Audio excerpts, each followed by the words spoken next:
Bonjour, je fais cette vidéo en tant que philosophe catholique. C'est une courte réflexion pour la période du carême. Donc je vous invite, quel que soit que vous soyez protestant, incroyant, athée, voilà, je vous invite.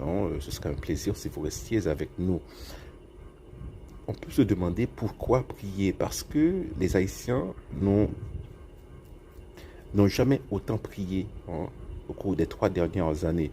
Que ce soit les catholiques ou les protestants, il y a eu même des marathons de prière pour Haïti. Je me rappelle l'année dernière, cette année-ci, Cacachat, apparemment, rien ne s'est produit. Au contraire, la situation s'est dégradée.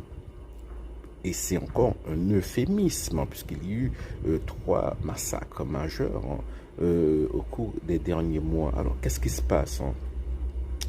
Ce qui se passe, c'est que, premièrement, la prière, il faut se rappeler que la prière, c'est souvent lorsque nous disons prier, nous pensons à la prière de requête. Non, la prière, c'est une hiérarchie.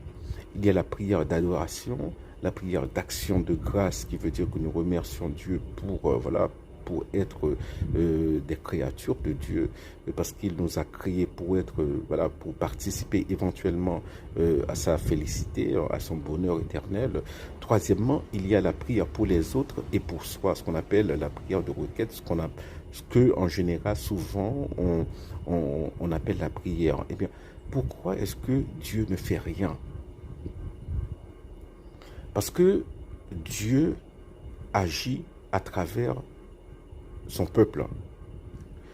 C'est ce qu'on appelle le principe de subsidiarité. Cela veut dire que même si Dieu est prêt à faire un miracle pour Haïti, il ne le fera pas directement, il le fera à travers les chrétiens. Donc, ces chrétiens, pour qu'ils mettent courage, pour qu'ils prennent courage à deux mains, parce que les chrétiens ont les dons, il y a le don de force que l'Esprit Saint a mis en nous pour ça. Donc, il appartient maintenant aux chrétiens d'être des vecteurs de la grâce de Dieu, d'être des canaux par lesquels la grâce de Dieu s'écoule. Si Dieu va faire un miracle pour Haïti, c'est à travers les chrétiens. Voilà. C'est comme la propagation de l'évangile.